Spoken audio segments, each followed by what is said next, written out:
Mi nombre es Rubén Darío Pinilla Cogollo y soy una de las bibliotecas humanas sobre justicia, paz y poesía de las bibliotecas de Confama.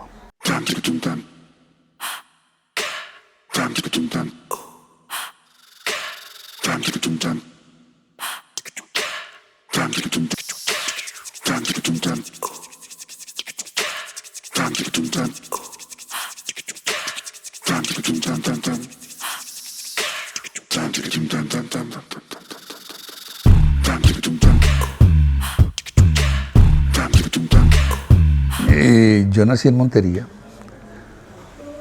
De eso me enseñó muchas cosas, es decir, el contacto con la costa, con los ambientes de la costa me enseñó muchas cosas, muy ligadas a las sensaciones, a la sensibilidad y a la libertad, porque es lo que uno capta como allá. Pero muy rápido llegamos a Medellín, me eduqué en Medellín,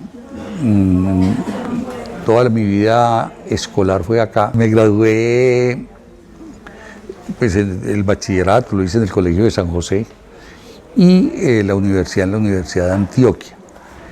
Me gradué de abogado, después también en la misma Universidad de Antioquia hice una maestría en ciencia política. La experiencia con la Universidad de Antioquia y el contacto y el haber hecho la carrera en la Universidad de Antioquia fue muy significativo, porque le da a uno otra visión del derecho. No es simplemente el derecho como norma, como regla, sino que detrás de esa regla hay conflictos sociales, detrás de esa regla hay intereses, detrás de esa regla hay objetivos. Entonces es una visión distinta del derecho, que yo creo que es muy importante y muy útil para la vida y me fue muy útil en mi desempeño profesional. El desempeño profesional mío básicamente giró en torno a la justicia. Desde 1979 me vinculé a la rama judicial, primero como juez, después como fiscal, aunque era un tipo de fiscal distinto al que conocemos hoy, y luego como magistrado. Estuve en la sala penal en el Tribunal Superior de Medellín 22 años, tratando de mirar y aplicar el derecho desde esa perspectiva. Es decir, desde una perspectiva que uno se pregunta por cuál es el objetivo del derecho, cuáles son los derechos que están involucrados de las personas, cuáles son las consecuencias de una decisión, qué es el efecto que tiene una decisión respecto de la sociedad y las personas. Entonces es una visión que la incorporé a partir de la experiencia y del tránsito por la Universidad de Antioquia. Y finalmente, en el año 2011, llegué a la Sala de Justicia y Paz. La Sala de Justicia y Paz es la primera experiencia de justicia transicional que hubo en Colombia. Hoy continúa, pero como que el foco de la justicia transicional está hoy en la JEP, en la Jurisdicción Especial para la Paz. Pero fue la de ese momento y esa surge a raíz de los acuerdos con los grupos paramilitares. Esa experiencia fue muy enriquecedora. Fue muy enriquecedora porque me acercó a la historia del conflicto, a la historia del conflicto armado, a lo que sucedió en el país en los últimos 30 años, que yo había experimentado, porque me tocó experimentarlo en carne propia en la década de los 80, en la década de los 90, pero no desde la experiencia y el conocimiento que me permitió la justicia. Ese acercamiento al conflicto armado fue muy importante porque me dio una visión mucho más certera de lo que pasaba en el país y de lo que había pasado en el país. No la visión que uno tiene, digamos, un poco académica, un poco en la literatura, sino en la realidad. Y ver, conocer el sufrimiento de la gente y la resiliencia de las personas en torno a eso. Hoy, después de haber renunciado, así brevemente, después de haber renunciado, estoy dedicado más a escribir. Esa escritura no es de ahora, pues yo lo hacía también desde joven, pero mi tránsito por la justicia me fue alejando de esa tarea de escribir. Y hoy, que ya estoy liberado de ese ejercicio, volvió a retomar. Las iniciativas de paz arrancan por allá desde 1980, bueno, no desde 1980. Colombia en su historia ha tenido permanentes iniciativas de paz, es decir, en el siglo XIX, en el siglo XX, las guerras civiles terminaron con procesos de paz que fundamentalmente eran procesos de amnistía. Esa experiencia del siglo XIX, las experiencias del siglo XIX de las guerras civiles, era que ahí no importaba qué había pasado, sino listo, ya se terminó la guerra, se terminó el conflicto, entonces vamos a amnistiar a los actores. Es decir, no vamos a investigar, no vamos a juzgar, vamos a olvidar todo y darles amnistía, es decir, exonerarlos de sanción, investigación, etc. En el medio siglo del siglo XX, es decir, lo que se conoció como la violencia en Colombia, terminó de la misma manera. Hubo procesos de paz, las guerrillas liberales, que terminaron con amnistía, pero son procesos que se repiten, porque ahí hay unas continuidades. Por ejemplo, para ir anotando, una continuidad es los incumplimientos del Estado. Se hacen pactos, pero se terminan incumpliendo. Algo así ha pasado ahora con el Acuerdo de La Habana y pasó también en parte con los acuerdos con los grupos paramilitares. Parece que una continuidad, una característica es el incumplimiento de los acuerdos. Incluso que, claro, eso lleva a que sean incumplidos por parte y parte. La otra característica es que los actores, los guerreros, los combatientes, terminan luego siendo exterminados. Pasó con los grupos paramilitares, pasó con los líderes de las guerrillas del llano, está pasando con los de las FARC. Parece que ahí hay unas continuidades en la guerra que son dramáticas. Entonces esas, digamos, son como las historias, más allá. Más reciente arrancan desde los 80, con las iniciativas de Belisario Betancur. Pero esas iniciativas de Belisario Betancur incluso, imagínense, arrancan con un acto violento que es la toma de la Embajada de la República Dominicana en el año 1980. En esa toma que realizó el M-19 es donde se lanza una propuesta de diálogo para llegar a la paz. Bueno, y se desarrolla todo ese proceso, están los acuerdos que se logran en los años 90-94 con múltiples actores. Eso para hacer un recorrido de que tenemos una historia de violencias y acuerdos, y esa es otra característica, es que la violencia entre nosotros se recicla. Uno diría, bueno, si se hizo acuerdos con el M-19, se hizo acuerdos con la Corriente de Renovación Socialista, se hizo acuerdos con el EPL, con los grandes grupos armados insurgentes de la época, ¿por qué estamos en eso? Y una de las características es eso, de que las personas que están vinculadas a la guerra se vuelven guerreros, casi que se continúan en la guerra, surgen otros grupos, surgen otras instancias que tienen su raíz y su caldo de cultivo en el mismo violencia. Ahí habría temas muy largos para tratar. Actualmente los procesos me enseñan una cosa, pues una experiencia, para mirarlo desde el otro lado, desde el otro punto de vista, ya no de los combatientes, de los que están en la guerra, sino desde que los se la sufren. Si algo nota uno, o algo me impactó de esa experiencia, es la capacidad de la gente, de las personas, de ser víctimas del conflicto, de sufrir las consecuencias del conflicto y seguir adelante. Eso es absolutamente, uno no entiende cómo, para poner algún ejemplo, cómo las madres que ven matar a sus hijos, que las desplazan de su territorio, que tienen que asumir la función de madre, cabeza de familia, siguen adelante y sacan a los hijos adelante. Es decir, es una capacidad, lo que llaman resiliencia, pero para que la gente lo entienda mejor, como de resistencia y poder seguir adelante, ¿no es cierto? De sobreponerse a las consecuencias del conflicto. Pero las historias en ese sentido son dramáticas. No solamente eso, hay otras historias, yo la cuento ahí en una de las fichas, es la capacidad de las víctimas de perdonar.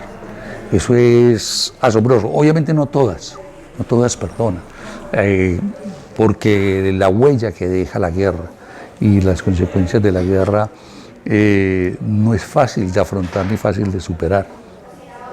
Hay mucha gente que queda con rabia, con ira, pues con ira con los actores del conflicto. Pero hay gente que perdona. Y lo más llamativo de eso, que a mí me llamó la atención, quienes más capacidad tienen de perdonar, a veces es quienes más han sufrido. Las madres que han visto caer a sus hijos, que han visto sus hijos, cómo sus hijos desaparecen, o los desaparecen para ser más exactos, son las que más tienen capacidad de perdonar. Eso es asombroso. Yo tuve unas experiencias únicas en eso que de pronto ahora las contamos. Y hay otra, digamos, otra característica que quisiera notar en este punto. Otras dos, mire, que es el papel de la justicia, yo que pasé por ahí. Una de las constataciones que yo hice es que mientras yo estuve en la justicia ordinaria, es decir, tanto de juez como fiscal, como luego en el Tribunal Superior de Medellín como magistrado, no conocí los fenómenos del conflicto. Todos los delitos de lesa humanidad, los crímenes de guerra, todos esos delitos surgidos en torno al conflicto no pasaron por la justicia ordinaria. Yo estuve 22 años en el Tribunal de Medellín y lo dije recién ingresaba a Justicia y Paz. No conocí ningún caso de desaparición forzada. Y ustedes saben que la Comisión de la Verdad y la JEVA están hablando de 80.000 casos de desaparición forzada. Ninguno de esos conocí, yo no conocí ni uno solo en el Tribunal de Medellín. Los desplazamientos, los desplazados en este país pasan de los 8 millones y yo no conocí ningún caso de desplazamiento en la justicia ordinaria. Las masacres pasan de 1.000. No conocí ningún caso de masacre en la justicia ordinaria. Y cuando llego a Justicia y Paz, a pesar de tener el mismo ámbito territorial, estar reejerciendo la justicia en el mismo territorio, se encuentra que sí pasaron múltiples desapariciones, desplazamientos, etc. Entonces esa es otra constatación muy significativa. A mí me impactó mucho. Hoy tenemos unos fenómenos de violencia del Clan del Golfo, por ejemplo. Tenemos lo del Estado Mayor de Central, tenemos lo que llaman la Segunda Marquetalia, tenemos el ELN. Por ejemplo, muchos de los del Clan del Golfo, el Clan del Golfo surge de los grupos paramilitares. Las cabecillas del Clan del Golfo hicieron parte de los diálogos con los grupos paramilitares. Están en las listas de los desmovilizados de los grupos paramilitares, pero se vuelven y se rearman y vuelven y continúan en la guerra. Las disidencias de las FARC estuvieron en el proceso, pero vuelven y se rearman. Entonces hay esa característica y esa continuidad de la guerra, que es cómo cortar esos lazos, esos cordones umbilicales, que es muy difícil, porque no es solamente de pactos, hay muchos fenómenos para mirar. En todo mi tránsito por la justicia me tocó manejar casos peligrosos, casos difíciles. Yo empecé en Urabá de juez, y allá había fenómenos de exterminio de personas de sectores vulnerables, pues lo que llaman limpieza social. Yo no utilizo ese término, pero para que se entienda que implica enfrentar autoridades cometiendo crímenes y autoridades que están de alguna manera concertadas para cometer los crímenes. Enfrentar eso es enfrentar grupos peligrosos. Ahí estaban obrando las FARC, es enfrentar también grupos peligrosos. Cuando estuve de fiscal, obviamente tocaba era juzgar sobre todo homicidios, y cuando hablamos de homicidios hablamos también de personas, y de hecho me tocó más de uno, que eran peligrosos. Yo llegué al tribunal en medio de la guerra con el narcotráfico. Es decir, cuento eso para que te lo cuento, por ejemplo. Cuando yo llegué en el mes siguiente, yo llegué a la sala penal y en el mes siguiente asesinaron 2 compañeros de la sala penal en medio de la guerra con el narcotráfico. Entonces, y me tocó manejar un proceso en el que estaba involucrado Pablo Escobar y otro proceso en el que estaba involucrado el hijo de Rodríguez Gacha.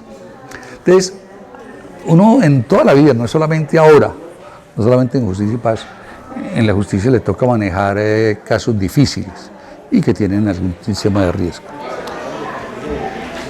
Que eso tiene implicaciones también sobre la familia. Pero yo siempre he creído de que mientras uno asuma la tarea con varios criterios, primero con respeto incluso con la persona que uno está juzgando, hay que tener el respeto porque no hay que insultar, no hay que ofender, no hay que maltratar personalmente a la persona que se está juzgando. Es decir, hay que mantener un respeto en lo personal. Me parece que eso es una cuestión clave. Segundo es que uno mantenga la objetividad, es decir, que uno no sea un funcionario sesgado, sino que uno obre con objetividad e imparcialidad. Mientras uno haga eso, respete la persona del otro y asuma una función con objetividad e imparcialidad, yo creo que eso da una cierta protección y que uno trabaje con la verdad. Porque si uno trabaja con la verdad, la persona que está juzgando sabe que lo que uno está afirmando es cierto. Porque ellos saben qué hacen y qué no hacen. Entonces, mientras sea así y con esos criterios, uno puede seguir juzgando y permanecer relativamente tranquilo.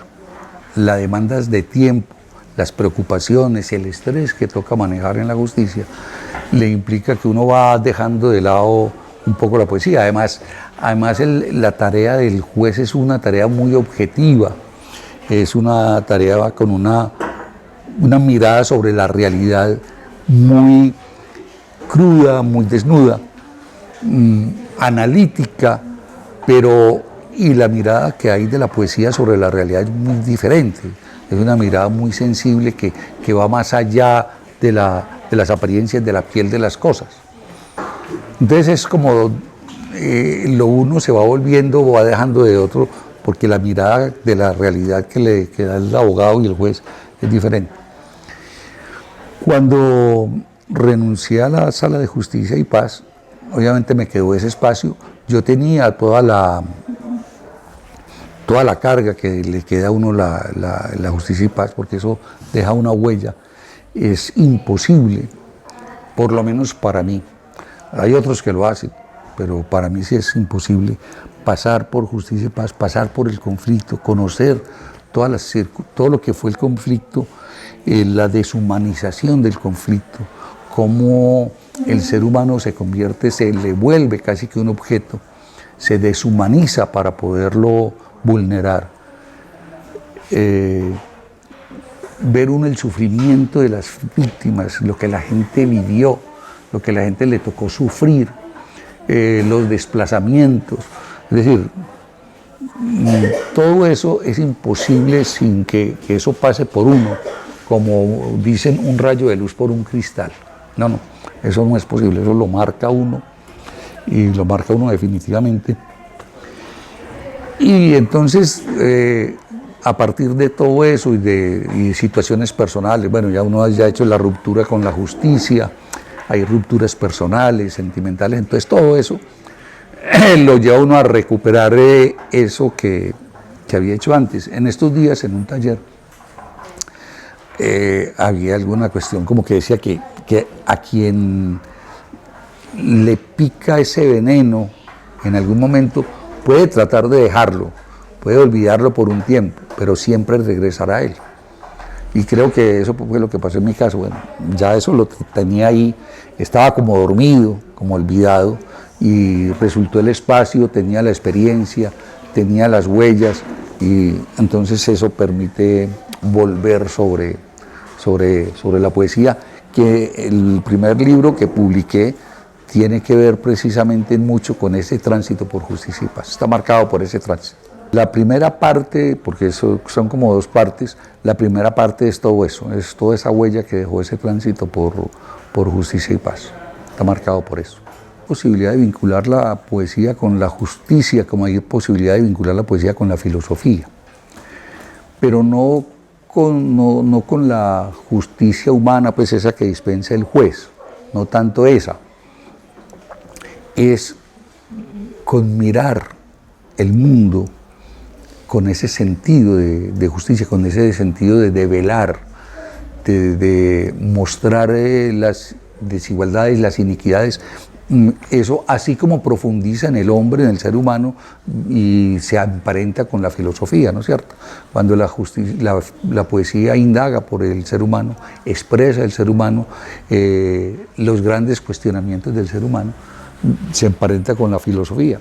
Así cuando se acerca a fenómenos sociales, a desigualdades, a sufrimientos, de alguna manera se emparenta con la justicia, pero un poquito no con la justicia formal, sino con el sentido de justicia. La paz, si uno le trata de dar una medida, es la posibilidad de poder caminar sin tener que mirar atrás. Sin tener que mirar atrás con el miedo a congelarse. Y lo retomo un poquito de la historia bíblica de Sodoma y Gomorra, es decir, donde usted tiene que huir, y con el temor a que si mira atrás se congela, pero ya no por el pecado, sino porque si mira atrás, es decir, cuando usted sale, usted puede salir desplazado, y mira atrás y mira los riesgos, mira lo que pasó. La paz sería poder caminar sin tener ese temor, sin tener el miedo de mirar atrás y de que detrás de uno haya toda esa situación, sin que uno tenga que mirar que alguien lo persigue, sin que uno tenga que pensar o estar preocupado de que algo te va a pasar, de que alguien te está buscando, alguien te está tratando de hacer algo. Entonces yo diría que una visión poética, pero no la única, podría ser esa, la de poder caminar sin temor a mirar atrás.